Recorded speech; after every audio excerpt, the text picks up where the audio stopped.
Olá, pessoalzinho, tudo bem com vocês? Chegamos à nossa aula de número 31 de Ciências. Se acomode, pegue o seu material, pegue o seu caderno, pegue o seu penal e vamos lá.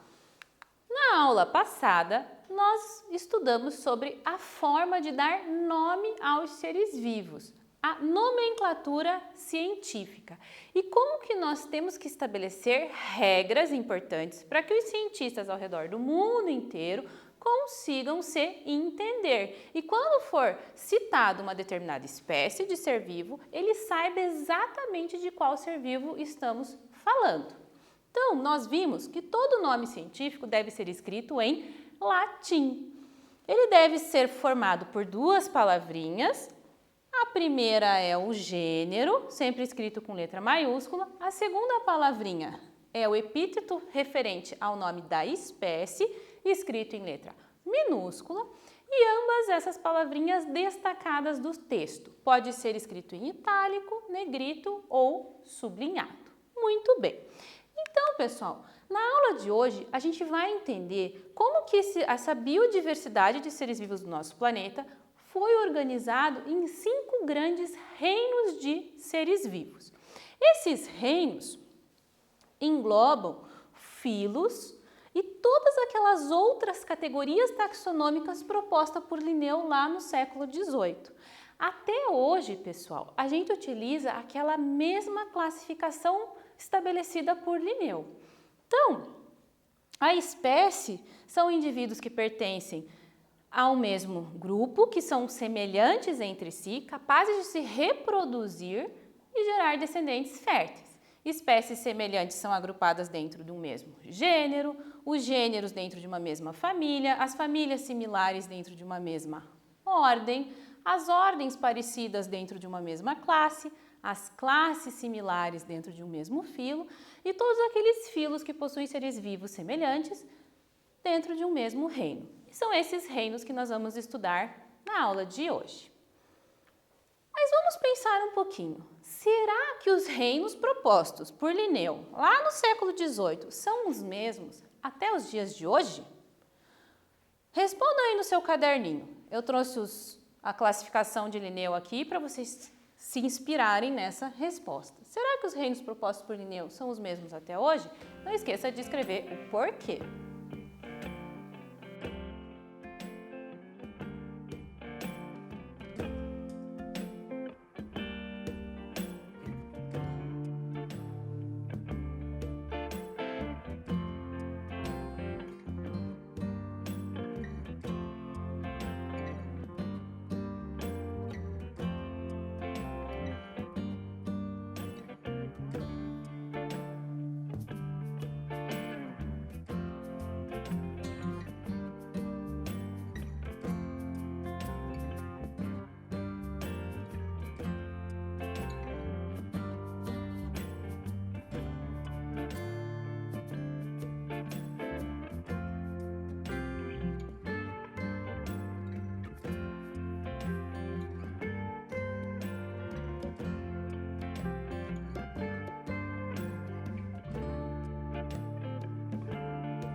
Muito bem, pessoal.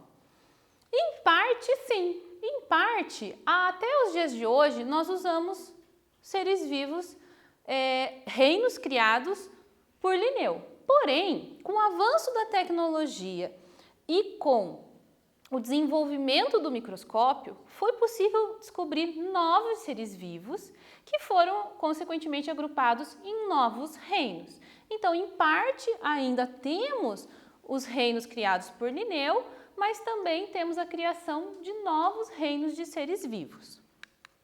Então, Linneu propôs 3 grandes reinos: o reino das plantas, o reino dos animais, com características bem diferentes entre plantas e animais, e um reino que ele deu o nome de Mineralia, onde ele incluía todos aqueles micro-organismos que eram vistos apenas com o auxílio de lentes, que eram protótipos ainda de microscópios como nós temos hoje. Com o passar do tempo e o avanço da tecnologia, esse reino Mineralia, proposta por Linneu, ele foi dividido em outros reinos. Então, hoje nós temos 5 principais reinos de seres vivos que nós estudamos. O primeiro é o reino Monera, formado por bactérias, por micro-organismos muito pequenininhos, os menores que existem no nosso planeta. O reino protoctista, que também são seres vivos muito microscópicos, vistos apenas com auxílio do microscópio óptico. O reino dos fungos, que é formado pelos cogumelos e alguns fungos que são também microscópicos. O reino das plantas continua o mesmo e o reino dos animais também continua o mesmo. Então, pessoal, nós não podemos deixar de lembrar que são sim 5 grandes reinos de seres vivos, mas que existe uma nova classificação taxonômica que agrupa os reinos, que é o domínio. Então, esses 5 reinos são divididos em 3 grandes domínios. Existe, então, uma categoria taxonômica acima dos reinos. A gente não pode deixar de lembrar isso. Muito bem. Então, vamos ao nosso primeiro quiz de hoje. Sobre os reinos de seres vivos, assinale a opção correta. A taxonomia, será que é uma ciência pouco dinâmica e nunca muda? Letra A. Ou será que os reinos de seres vivos são Monera, Protoctista, Animalia e Plantae? Será que são esses hoje? Ou letra C, a classificação dos seres vivos é uma ciência dinâmica e sempre atualizada? Ou letra D, a categoria taxonômica mais abrangente é o reino seguido pelo domínio. Qual que é a letra correta, pessoal? Anotem no caderninho de vocês.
bem, pessoal. Então, a resposta correta é a letra C. A classificação dos seres vivos é uma ciência dinâmica e sempre atualizada.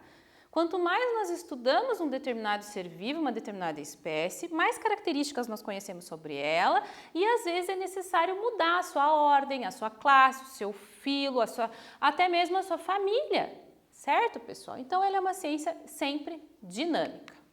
Nós vamos estudar esse ano 5 reinos de seres vivos. Então, como a gente já comentou, o reino Monera, das bactérias e cianobactérias, que vivem nos mais variados ambientes do planeta Terra, são seres microscópicos, a gente não enxerga a olho nu. O reino protoctista, também pode ser chamado de reino protista, é uma nomenclatura um pouco mais simples, que são os protozoários e algas unicelulares, também são seres microscópicos que vivem lá nas águas, nos ambientes aquáticos. O reino dos fungos, chamado fungi, que é o mofo, o bolor, os cogumelos. O reino das plantas, que abrange todas as plantas, desde as mais pequenininhas até as grandes árvores. E todos os animais, vertebrados e invertebrados. Muito bem. Então, eu trouxe aqui para a gente relembrar uma coisa muito importante na ciência. Todos os seres vivos têm uma mesma origem, um ancestral comum, aquele que se formou há 3 bilhões e meio de anos atrás, lá naquela terra primitiva, naquele oceano primitivo. Todos os seres vivos que hoje habitam a Terra têm uma origem comum. Por isso nós desenhamos essa árvore filogenética, porque ela tem um tronco comum. Todos os seres vivos. O reino Monera é o reino dos seres vivos mais primitivos que nós temos hoje vivendo no nosso planeta, seguido pelo reino protoctista, dos protozoários, do qual se ramificou os 3 outros grandes reinos de seres vivos: o reino das plantas, o reino dos fungos e o reino dos animais. Então agora, pessoal, a gente vai estudar o porquê é que cada um desses grupos de seres vivos foram colocados em um determinado reino distinto. Que característica foi essa que fez com que os cientistas criassem esses 5 reinos distintos de seres vivos? Para cada reino, eu vou te provocar e vou te fazer uma pergunta, para fazer você pensar. Ok? Combinado? Vamos lá. Primeira pergunta, pessoal. Primeiro reino. Qual será que foi a característica que somente o reino Monera possui? Eu trouxe 2 informações para vocês tentarem responder essa pergunta. Lembra que eu falei que o reino Monera pertence ao grupo das bactérias? E que essas bactérias têm aquela célula primitiva? Tentem pensar naquela célula que nós estudamos naquelas aulas anteriores e na bactéria e responder qual é a característica que só elas possuem. Vamos lá?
Pessoal, as bactérias, elas possuem aquela célula primitiva, lembra? Que não possui o seu material genético no núcleo, ele fica espalhado no citoplasma. Então, nós dizemos que as bactérias pertencem ao grupo dos seres vivos procariontes, porque a célula dela é a mais primitiva, a pró veio antes. Então, todas as bactérias pertencem ao reino procarionte, o reino Monera. Formados por uma única célula, lembra lá? Unicelulares, uma única célula. E existem bactérias que são autótrofas e bactérias que são heterótrofas, se alimentam de outras substâncias dissolvidas no ambiente ou produzem o seu próprio alimento. Então, eu construí para a gente visualizar quais foram as características que foram aparecendo ao longo da história evolutiva dos seres vivos e que permitiram a gente separar eles em 5 grandes reinos. Então, a primeira característica foi que as bactérias são procariontes. Elas criaram um ramo à parte na nossa árvore, certo? E o segundo reino, pessoal, o reino protoctista. Qual será que foi a característica que surgiu na Terra para que desse origem a esse grande reino de seres vivos? Vamos tentar descobrir e anotar no caderno?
protozoários, o reino protoctista, já possuem uma célula, pessoal, que ela é mais desenvolvida, mais evoluída, mais complexa, que é a célula eucarionte.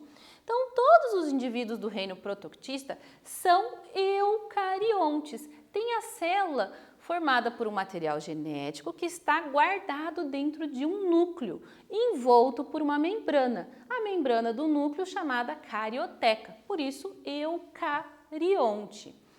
Todos os seres vivos ainda são unicelulares, formados por uma única célula, e também existem protozoários autótrofos e heterótrofos. Os autótrofos produzem o seu próprio alimento e os heterótrofos se alimentam de substâncias dissolvidas no ambiente. Então, existiu uma nova ramificação na nossa árvore, onde os seres descendentes são todos eucariontes. E aqueles que são os protozoários, porque eles são unicelulares, formados por apenas uma única célula. E o reino das plantas, pessoal? Quais foram as características que surgiram no reino das plantas que fez com que elas fossem colocadas num grupo, num reino à parte? Então, eu trouxe para vocês lembrarem a nossa célula eucarionte vegetal, para vocês lembrarem quais eram aquelas 3 características que só a célula vegetal tem. Vamos pensar, pessoal? Anotem no seu caderno.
reino das plantas, pessoal, é formado por seres que são todos eles eucariontes, têm o seu núcleo individualizado por membrana e são todos pluricelulares, possuem uma organização das suas células. Todas as plantas são visíveis a olho nu, a gente enxerga. E são todas autótrofas.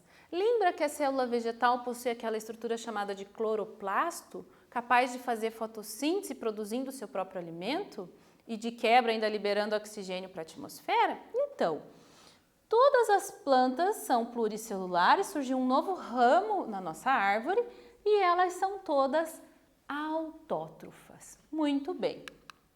E os fungos, pessoal? O reino fungo. Qual será que foi a característica determinante para a criação desse reino? Vamos pensar um pouquinho, se inspirando nessas imagens? No caderninho, pessoal.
fungos, eles são um grupo bem diferente de seres vivos. Por quê?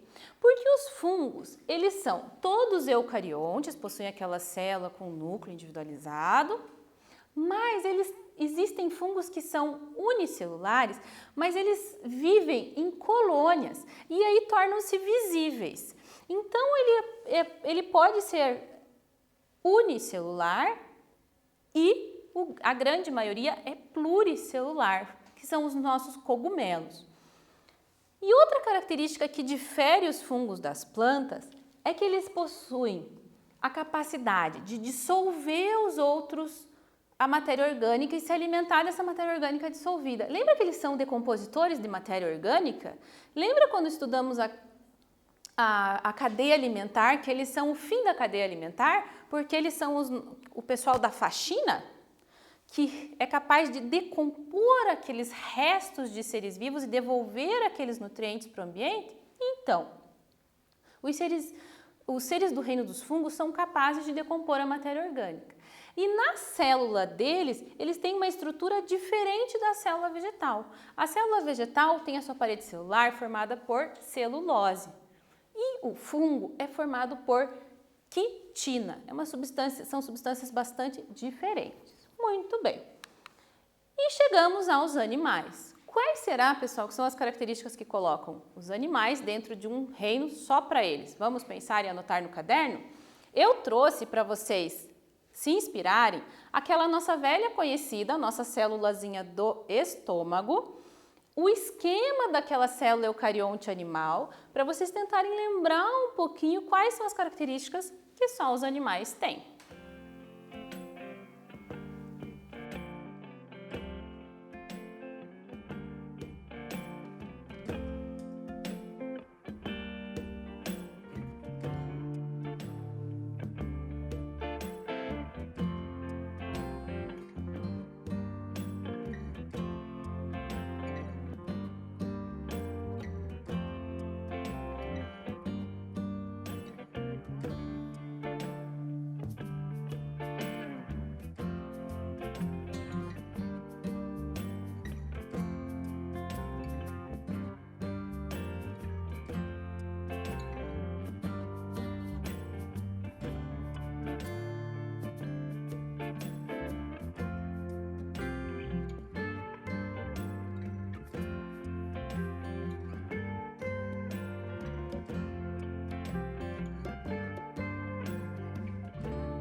os animais, pessoal, eles são eucariontes, possuem um núcleo individualizado por membrana.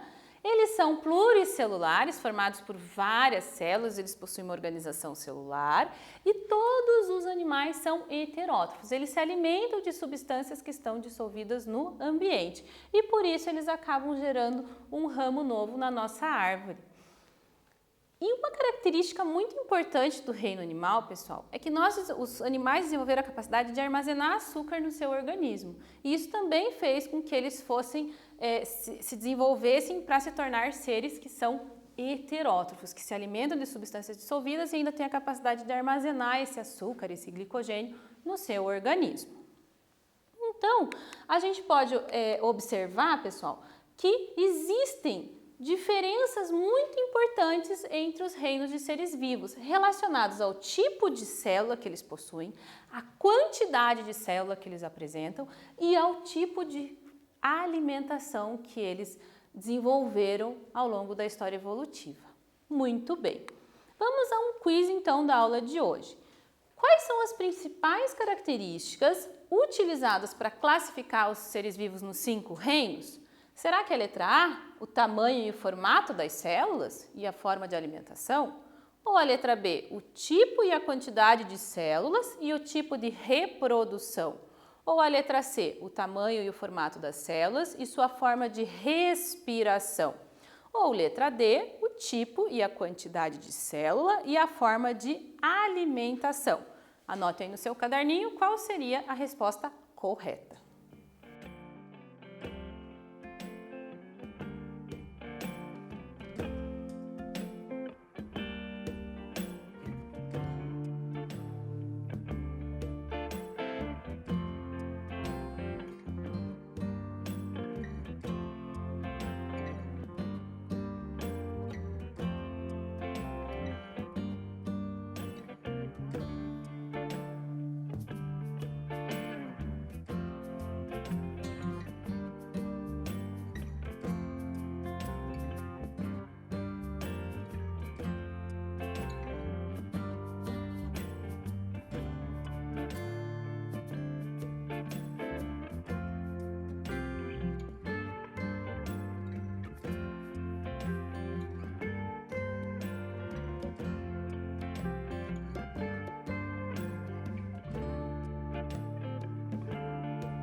resposta correta é a letra D, o tipo e a quantidade de células, bem como a forma de alimentação. Então, pessoal, chegamos ao fim de mais uma aula muito importante, que trazem aqueles conceitos que nós estudamos nas aulas anteriores, tipo de célula, quantidade de célula, tipo de alimentação, e quais são as características dos 5 reinos de seres vivos relacionados à célula procarionte e eucarionte, unicelular, pluricelular, seres autótrofos ou heterótrofos. Então, tenham essa tabelinha no caderninho de vocês. Não deixem de assistir essa aula novamente, se for necessário, de acessar o Classroom e marcar sua presença na aula de hoje. Não deixe também de fazer as suas atividades do Classroom. E se por acaso você não tem acesso à internet e ao Classroom, entre em contato com a sua escola, marque um dia, pegue as atividades e não esqueça de devolvê-las preenchidas. Combinado, pessoal? Nos vemos na próxima aula.